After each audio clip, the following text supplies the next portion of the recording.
Back again for another analyst interview, this time sitting down with Ben Pfeifer, NBA scout, prospect specialist. We're going to talk a lot about some up-and-coming players and a guy that I'm pretty high on who's been in the NBA for a while, but I know Ben has got some recent videos around him. Let's go balls deep. I'm the type to get shit done. You the type to observe.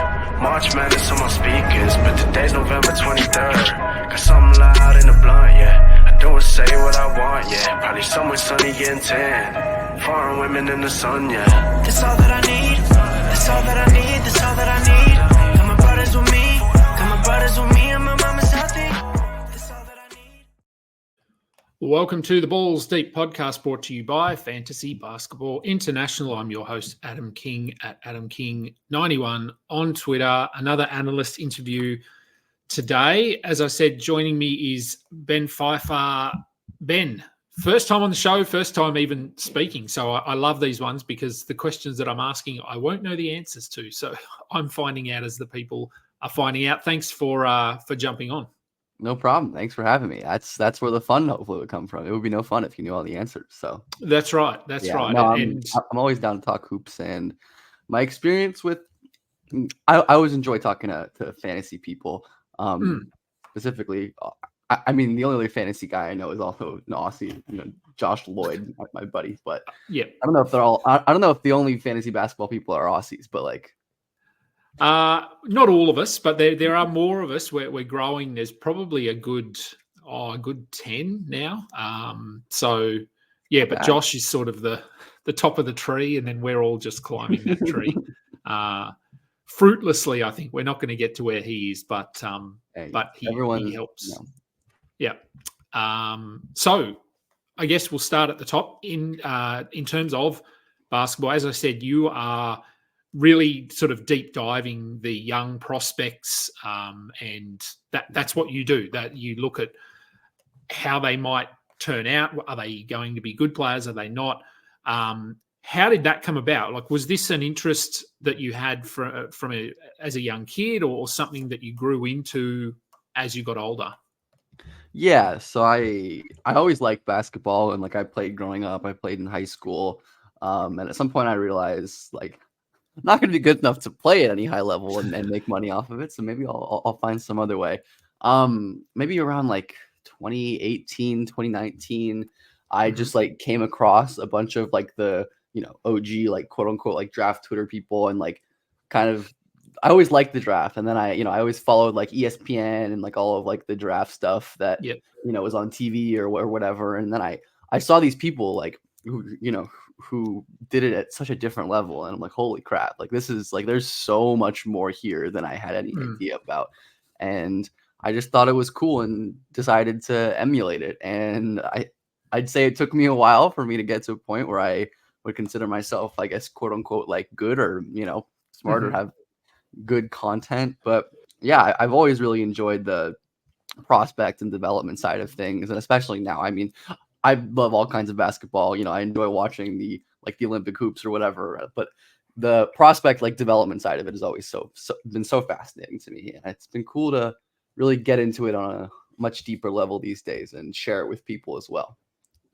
And so I'm assuming you'd be watching a lot of high school basketball, college as well. Is it something that you're able to physically get to watch, or is it all sort of watching clips, videos, or that sort of thing? It's mostly remote, but I do have good Southern California access. We have some good high school hoops here in Southern California. Couple top prospects play within half an hour of where I live, and there's generally good stuff in the West Coast. I did some scouting with Puma's shoe circuit, so Nike EYBL, pretty much the shoe circuits, but just for Puma, which I got to get out in person, which the high school basketball, the high school AAU basketball environments are so cool just because everything's so close. And you can get there's so much concentrated basketball. Seems like kind of a nightmare to participate in, to be honest. I didn't play AAU past 13 years old, but I remember not really enjoying it. But it's great as an observer. And I mean, it's so different over there because I mean, I think of back to high school here. So I played basketball. I still play, but played at a relatively high level in high school and beyond that for a few years. And over here, high school basketball is when you play, basically the people watching are family, friends. That's it. Like small crowds. You wouldn't just get people coming to watch high school basketball unless they were connected somehow to a player or a team. Over in the States, so college basketball, we get a lot of exposure to college basketball and the crowds and the atmosphere. What is it like at a high school game? Is it much the same but on a slightly smaller scale, or is it as big? Yeah, kind of. Well, there's the like actual high school games are like a cool atmosphere because it's like a lot of like kids and people, but it definitely depends. But like the AAU tournament atmospheres are kind of different. It's like a big room with like 10, 15 courts, everyone going at once, like a bunch of people will crowd around whichever court, people are playing on, or there's a good game on. And it's just like a ton of people in the same place, who are there to watch basketball. Obviously for different reasons. Like there are people like me who are scouting as coaches. There's like parents and stuff. And whenever you have AAU parents and family, there's always going to be a certain level of tension. But it's fun. It's a very good time, and I'm fortunate that it is a decent part of my day-to-day life. And I would assume, I mean, those sorts of tournaments, as you said, which have multiple games going at the same time, are a perfect spot to go and scout because you can watch multiple players at the same time and not just go to one game, watch two teams, and you can only watch who's on offer in that specific game. So, I'm more just sort of thinking how cool that would be to be able to do that. It's not something that we can would definitely ever recommend if you had the chance. I mean, it's becoming more global. Like I was telling you before we hit record, I was doing some scouting work for Puma this summer, and one of the tournaments had like a bunch of Australian teams come play. And they're all sick to watch, and I got to see some like very cool, like some very talent that like pretty much no one else has really been able to see because they are, like you said, there aren't a ton of eyes in like Australia or wherever. But no, and so basketball obviously takes up a lot of your time, traveling out, watching, sitting at home, studying players, and that sort of thing. But you did mention off air, it's not. It's what you like to do and sort of the passion there, but you also do a little bit of tutoring of high school students on the side. Does that ever blend? Do discussions around basketball ever come up when you are doing that tutoring? Every once in a while, I try to, maybe one day my full-time income will be basketball, but I still have a lot of figuring out before I get there, or if that's even what I want. I'm young. I'm not stressing about it, but no. Yeah. I don't know. I'll occasionally get students who are like, talking about who end up liking sports. They'll mention it. And it's definitely a good way to connect. I feel like that's very important in pretty much any kind of work, basketball, working with kids, like building that connection. I think connections have helped me get to where I am, and they definitely help me get closer to sometimes apathetic children who aren't really excited to be doing their math homework or whatever. Like, but I've had a couple of kids who like are, who I've divulged more details of, what I actually do, and they find it to be pretty cool, which is always gratifying. I'm like, that's cool. Yeah, and I think that's as you said, it's a pretty, it's a really good first step to engaging with kids in general, is just finding a common interest and something that you can communicate about that's not maths at school and the boring things that they don't really want to be doing. And so no, I think it's not surprising. I think quite a few of the people that I've had on the show work with kids in one way, shape, or form. So I think they sort of do go hand in hand to some degree. Yeah, interesting. Yeah.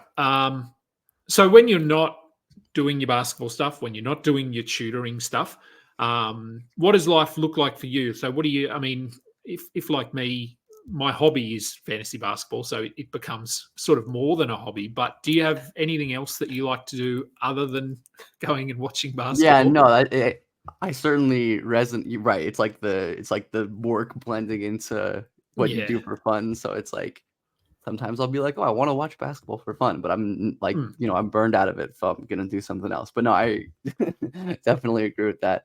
I don't know. I live a pretty like quiet, boring life, but I like it that way.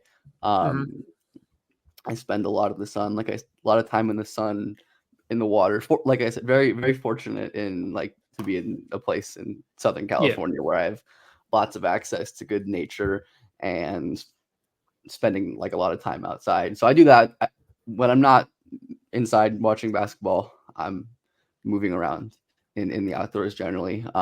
Very into music, and just like I do with basketball and everything else, basically like the way I approach basketball, like with the like analytical eye and the detail and like the charting stuff, I like do with every other part of my life mostly. Okay. Very type A in that way, I guess.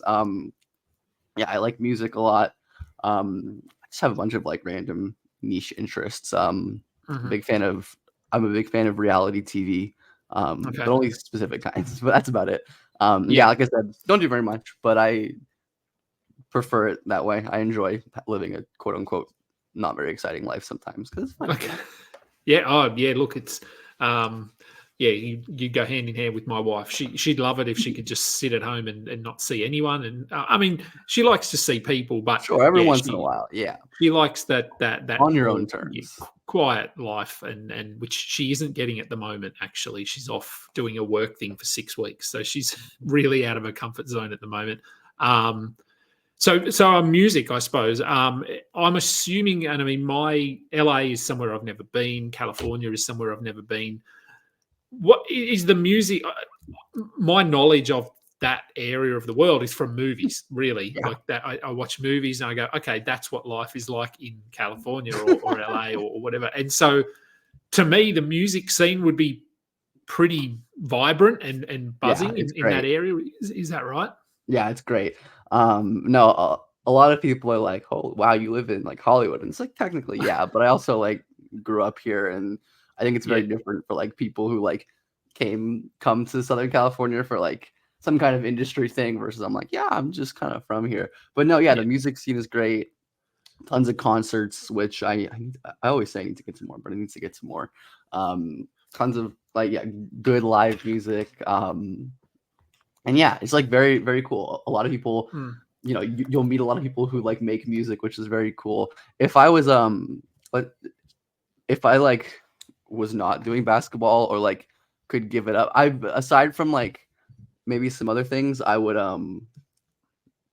probably be like a musician or try to make music. I have no musical talent, but I think it's fun. Maybe one day, but yeah. And so is the music, I guess, that you like, would you prefer to go and see a big concert, like thousands of people, or more of like a more humble sort of quiet, maybe a band that isn't as well known performing in a local bar or something like that? Is there a preference, or you're just happy to be watching any live music? Oh, I feel like the smaller the setting, generally, definitely better. I mean, a like huge concert at like Staples Center or whatever is always fun. But no, there's something very cool about being, especially if it's an artist you like really like, which I've been able to see a couple times, or like just some random person you've never heard of in some small venue that you like, it's just a more intimate kind of fun setting where you can be more physically close. And it feels less, I don't know, like corporate or just massive. But yeah, I mean, like, I think all live music is pretty cool generally, but especially the little like small venues, those are great. I mean, and LA, San Diego, like we have a ton of like really cool venues. So not like there's lots of options and always something going on. Now you mentioned you like reality TV, but not all reality TV. I guess leading into a conversation about TV and movies and starting with TV, what are your go-to shows if you're watching TV? Yeah. I'm like famously, it's not famously, like pretty pop culture illiterate. Like I pretty much the only things I watch are like sports besides not really a huge like, you know, a lot of people like love movies and like a bunch of shows. Like someone tweeted like I think a list of like the top 50 like TV shows of all time, and I'm like, I've seen 2 of these. People are like, what are you doing with your life? But yeah, my favorite show of all time is the show Survivor. I know there's an Australian Survivor that's also very good. I'm sure how familiar you are with it, but that's like reality competition type things, which like again is like one of the few things that I like obsess over more than basketball. I guess just because you can be because you know it's at some point when you work in sports, as I'm sure you know, there's some level of fandom kind of gets sucked out of you as it becomes work, and you know you have to have other considerations other than just like cheering for a team. But I'm very obsessed with Survivor slash also getting into Big Brother, which is another reality competition show. I don't know, I like watching like people cooking. I like cooking shows. But like aside from that, I'm not really like a TV person. But I have been introduced to lots of movies and TVs and stuff by my friends when they're just like, we're gonna put something on and you're gonna like it. Like, okay, sure. And any movies that stick out as ones that you actually ended up going, I actually like that, and something you could watch again. So I'm so what did I see recently? I saw Challengers recently. Maybe like the first movie I'd seen in theaters in like 6 months. I'm like, that shit was great. I would watch that again. That was fantastic. I enjoy like, I don't know. I like I don't even know how to explain it. Like I like action. I like sci-fi mystery type stuff. But like I loved like Maze Runner and like Hunger Games as a kid. We'll rewatch those every once in a while. But yeah, I'm not like a person who's like, this is my take on like the top 5 like greatest films of all time. Like no, I don't know. I like what I don't know. I don't know. But no. Yeah. And I also enjoy basketball and sports movies in general. Hustle was great. Moneyball is great. All the classics. You know, I don't have particularly unique opinions there. No, okay. Yeah, Hunger Games. I love Hunger Games, and it's actually something I'm trying to get my son into. He's 14, and he's always skeptical. Like if I suggest a movie to watch, he's always a bit like, I don't know.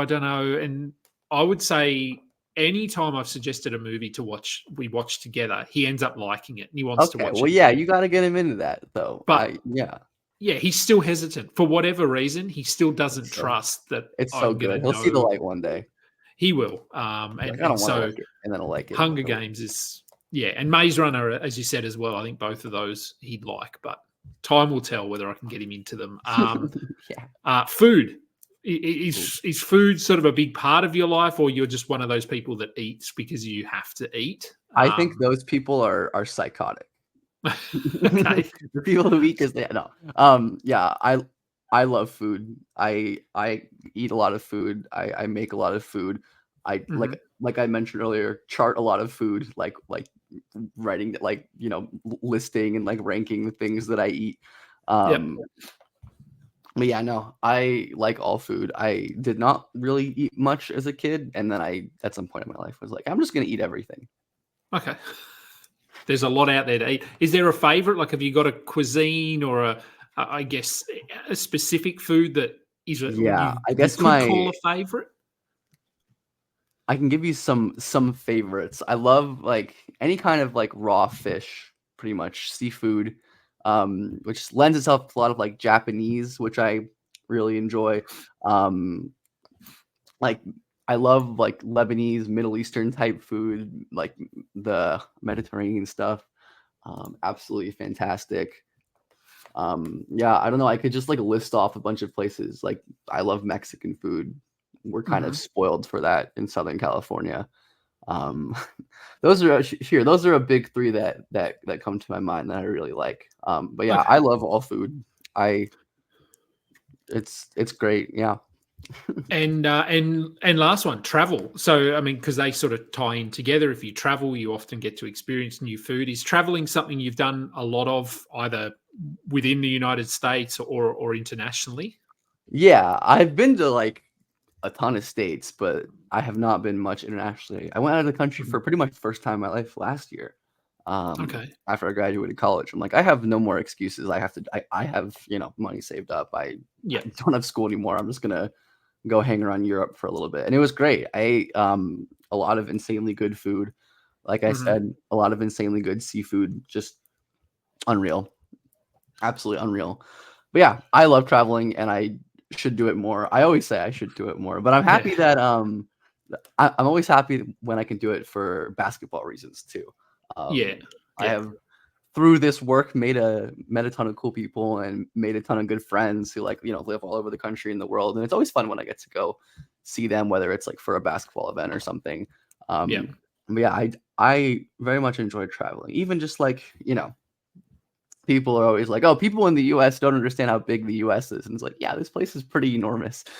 So even seeing more of the Southwest United States is always fun because there's more of it than I could possibly see in my lifetime. So yeah, and I think I was on I don't know, it was one of these shows I was talking to someone about traveling within the United States, and what I've noticed I've only been there twice and I've been to a few different cities, but what I've noticed, because Australia is quite big as well, so sure, yeah, a lot to explore. You can travel within Australia and probably never see everything, but one thing I've noticed about that's different about, obviously the United States has a lot more states, so we only have 7, and some of them are like the population is concentrated to sort of a 5% area and the rest is just desert. So a lot of open spaces. In the States, I'm sure, and like Western Australia and like South Australia and like Tasmania, probably. I can't imagine there's many people.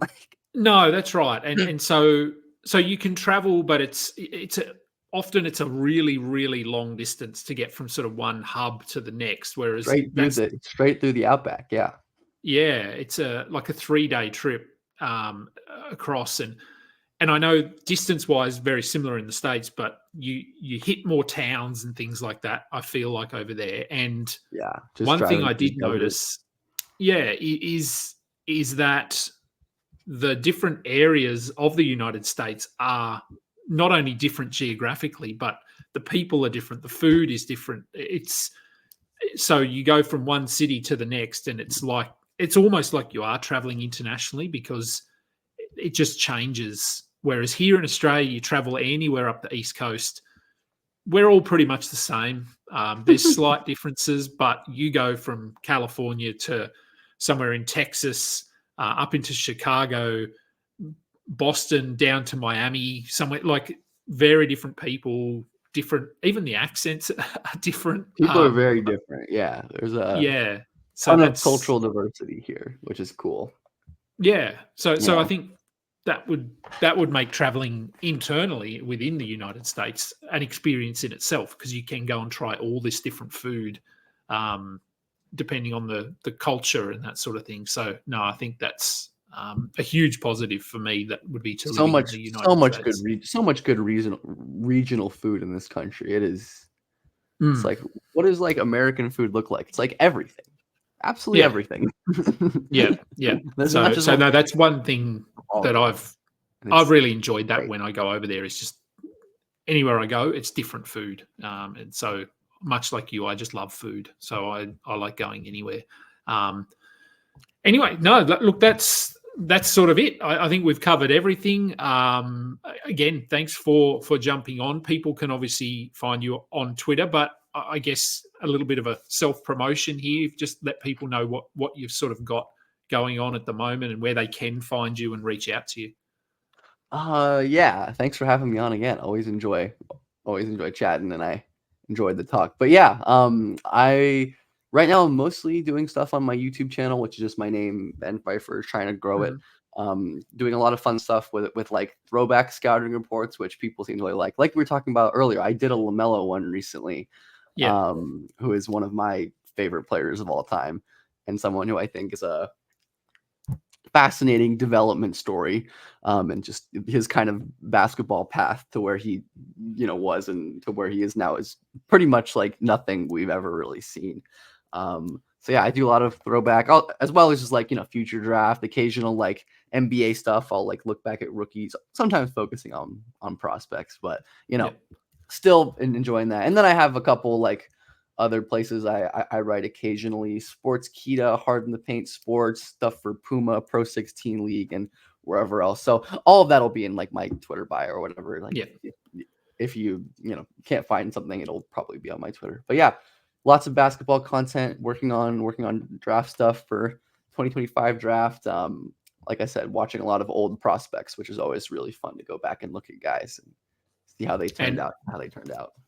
And looking like a pretty good draft next year is my understanding. Absolutely. An extremely good draft with an Aussie right at the top. That's Rocco Zakarski. For anyone who doesn't know, he is going to be ridiculous next year. But yeah, it is a very, very strong draft. Nice diversion from a really kind of trashy 2024 draft. Yeah. Without a ton of like really crazy prospects. And now it's like, even the guys like the mid to late lottery are like looking really, really intriguing. Yeah. But yeah, no, I'm so psyched.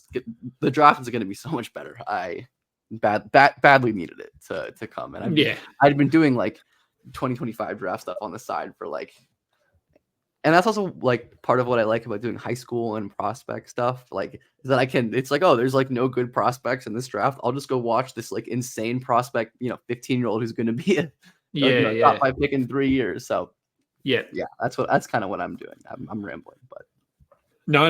Look, that's good, and I hope for LaMelo's sake he can get his ankles right, because as you said, I know. I mean, the Ball brother knees, man, and like the lower body. It's been so I mean, I think LaMelo is young enough, and like also like, I mean, this is a weird thing. Like LaMelo wasn't really ever injured before like Australia. Like I know he had the injury that like kept him out, or he maybe could have come back if it was like a normal circumstance. But he was obviously going to shut down for the draft. Yeah. Like he and Lonzo, I don't recall them having any real like significant injury history before they became pros.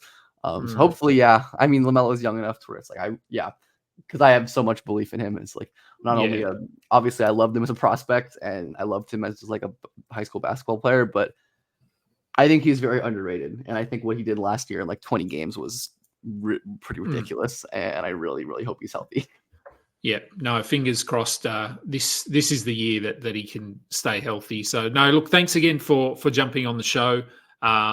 Really appreciate it. And there's a chance we'll see you on our network with Noah in the Tank Me Later in his Dynasty show, because he loves talking about prospects and things like that. So probably going to link you two up and hopefully take some fantasy basketball. I'm always horrible at fantasy basketball. People are always like, oh, you play fantasy? Like, no, I'm terrible at it. Like, I always suck at it. Like, I am better at other fantasy sports. Like, Oh yeah, look, I mean, maybe he can help you. And Dynasty League, I think, is where you'd probably Dynasty. I like definitely fun just because you can kind of have the progression. But when it comes to like, me with fantasy football, I'm like all the analytics and stuff, and basketball, I'm like I don't know, like I'll just pick the guys who I think are probably good, right? Like well, sometimes it's as simple as that, but sometimes it's not. It's it's an interesting one. But no, look, thanks for jumping on. I've kept you long enough, so I'll let you go. For anyone watching, like, subscribe, give us a thumbs up. Head over to Discord. Our Discord community is building rapidly. Lots of leagues, lots of fantasy stuff going on over there. So again, appreciate everyone for tuning in, and we will be back with another analyst interview very soon. Until next time, catch up.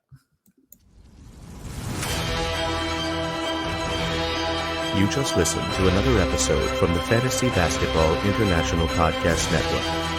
Thanks for joining us. And for more information about joining our community, please check out our website at fbibasketball.com.